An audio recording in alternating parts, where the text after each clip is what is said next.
I work with a lot of children between 3 and 5 years old who go to daycare where rest or nap time is offered daily.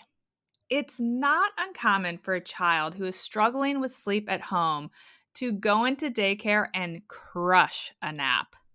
And when bedtime is a struggle, parents often wonder if the nap is a factor, and they may ask a daycare to either not have their child nap or to wake them so they don't take a very long nap. It's also not uncommon for daycares to then tell parents that they are legally required to offer a nap and they aren't allowed to wake children up until the end of the designated nap period. So, what can a parent do in this situation? That's what I'm here to answer today. Hi, I'm Allison Egidi, a pediatric sleep and wellness coach and a mom of two. I love to help parents find solutions. This is How Long Till Bedtime.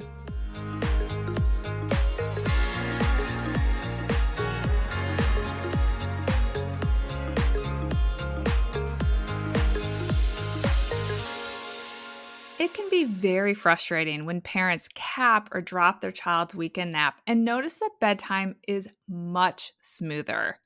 But their child's daycare is resistant or just refusing to drop or cap the nap.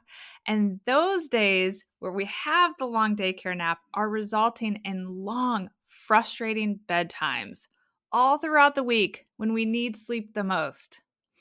My goal with this episode is to help you navigate this tricky situation and to help you actually figure out the role that the nap is playing in your bedtime struggles. I want to start by saying that I'm a huge fan of preschoolers napping. If you've been around for a while, you already know this. The research is clear that a nap can help with three really important areas: emotional regulation, impulse control, and learning retention. Not only do I think that all parents care about these three areas, I think that care providers also really care about them because it affects the well being of your child and it affects how happy they are at daycare. So it makes perfect sense that daycare providers like to see kids in their classrooms napping. However, between the ages of 3 and 5 years old, it is not uncommon for the ratio of day sleep to night sleep to get unbalanced. Or for a child who actually has developed beyond, quote, needing a nap, to continue to nap at daycare and then to start to not get as much restorative sleep at night. And when either of those things happen, bedtimes can become a nightmare. Before I share some possible solutions for this problem, let's start with recapping how much sleep I recommend for the preschool age group. I like to see 3 to 5 year olds getting 10 and a half to 12 plus hours of sleep at night and 0 to 2 hours of day sleep for that nap. Some kids will benefit from a nap all the way until they go to kindergarten. And some kids really don't need a daily nap by the time they're about 3 and a half. The children who have dropped closer to that 10 and a half hours of night sleep should be those kids who are still napping 1 to 2 hours each day. The kids who are no longer napping should be in that group that's sleeping 11 plus hours at night. If your child is over the age of 3 and napping an hour and a half to 2 hours at daycare and then struggling to fall asleep at bedtime, but they fall asleep easily on the weekends when you either cap the nap or you don't have them nap at all, I actually would still not recommend that you jump right to asking daycare to drop the nap. In fact, I never recommend that we ask daycare to drop the nap because daycare is stimulating. Sometimes kids don't technically need a nap on the weekends, but they still need one during their very busy and full day at daycare. And at the end of the day, the best way to transition out of naps is to have children naturally drop them on their own. But I do think you can start by asking the daycare to cap the nap at an hour to an hour and a half max. You'd have to test out or have them test out what is the right amount, an hour to an hour and a half. Now, a lot of parents in many different states have told me that their daycare told them that they are required to offer naps and that they are not allowed to wake children from naps until the end of the sleep period.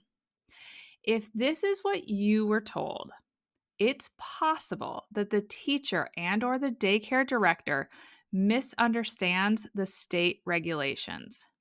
While it's not out of the question that there are states that may have those requirements, more often than not, they are required to offer children a rest period, which may be when children fall asleep, but it's pretty rare that they have in the requirements or regulations that they are not allowed to wake children up.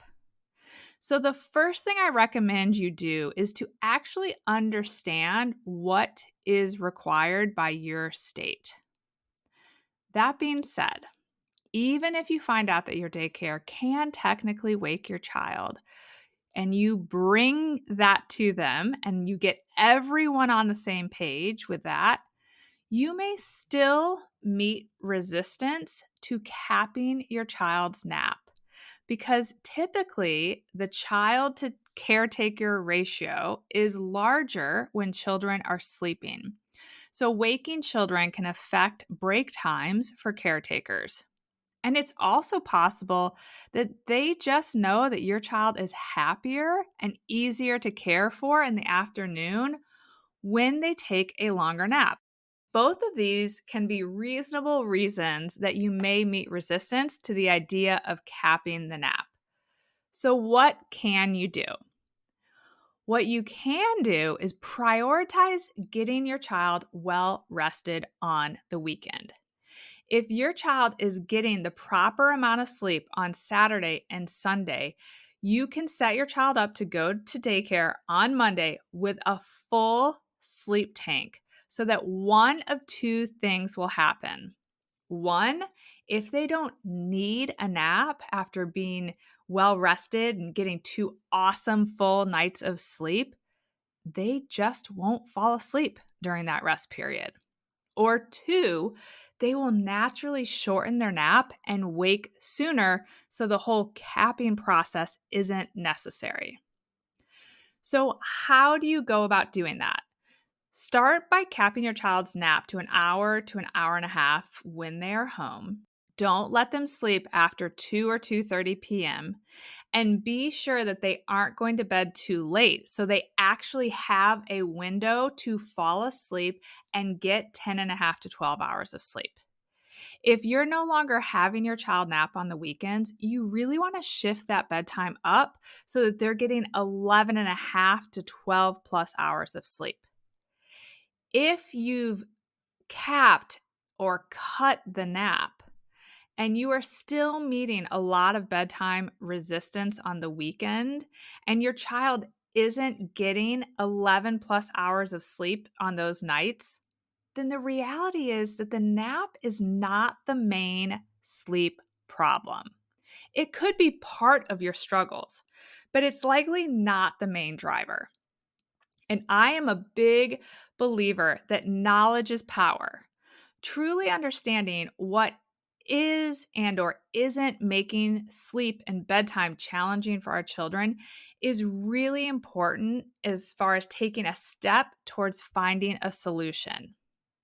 So if you've been wondering if the daycare nap is the reason that bedtimes have been so challenging lately, my hope is that this episode will help you actually get to that answer. And if you realize it's not just the nap and you need some help or support to smooth bedtimes out, I am always here to help. And you can find me at www.sleepandwellnesscoach.com. Thanks for joining me today, and I hope you'll come back again next week. Bye for now. Thank you for listening to How Long Till Bedtime. To learn how we can work together to improve your child's sleep, please visit sleepandwellnesscoach.com.